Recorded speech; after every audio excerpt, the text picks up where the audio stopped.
Je suis Laurence Oriou, je préside le comité national de Kyudo, qui est la structure qui, au sein de la fédération de judo, regroupe les pratiquants de Kyudo. Le Kyudo, c'est le tir à l'arc traditionnel japonais. Alors, j'ai reçu le titre de Kyoshi. Kyoshi, c'est le deuxième titre de professeur, c'est-à-dire qu'il y a d'abord Renshi. Renshi, c'est un entraîneur. Kiyoshi, c'est professeur. Et ensuite, Hanshi, ce sont les maîtres. Mais là, c'est l'inaccessible étoile. Pour l'Occident, en France particulièrement, nous avons beaucoup de hauts gradés à ce jour en France, mais ça reste du domaine inatteignable peut-être sur cette génération. Alors l'intérêt d'aller au Japon quand on pratique une discipline traditionnelle japonaise, c'est de s'imprégner de la culture et du sens des valeurs, de la relation à la nature particulière qu'ont les Japonais. Et peu importe, nous sommes dans la vie moderne actuelle, mais l'âme japonaise est très très ancrée dans la tradition. Et comme nous avons aussi en Occident une relation particulière aux valeurs, à la culture, mais c'est intéressant de confronter et de découvrir ce qui, au-delà de la culture, nous réunit en tant qu'êtres humains.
須原幸雲老師が建てられた道場でございます。他の道場で研修をしてたんですけれど、その他の道場にはない一つの禅と弓道を結びつけるような修行道場にしたくて、ここの道場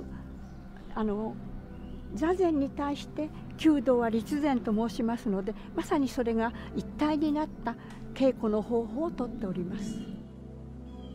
それでここの道場の一つの特徴としましては、先ほども申しましたように外の弓道場は審査だとか社会だとかいろんな競争事があるんですが、この道場は人格形成のために、自分と向き合う道場にするために弓道連盟をあえて辞退をしまして、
Je dirais que la grande différence, c'est la discipline, l'esthétique et la rigueur.